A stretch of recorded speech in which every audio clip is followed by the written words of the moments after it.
طال عمرك لبن البويضة والعليا، ولكن طال يا عمرك مبروكة. كل الربع اللي يجونا الله يجعل الله يشفيها مرتاخي تفصاعها ضاربهم السكر ولا يشربون الحليب.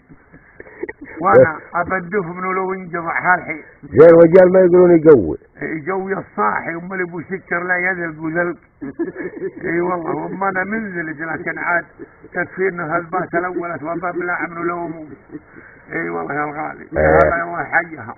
يا هلا يا هلا من هو اللي بنصب له منها غر الله بسم الله.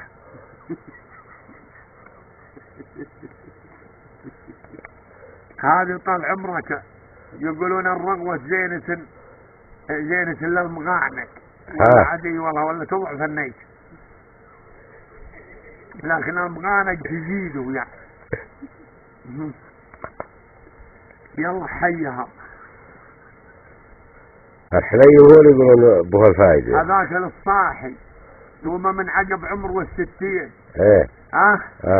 يتوسد فصعة وانفقد النيت والوناسة باطن الأرض خير من ظاهرية يعني.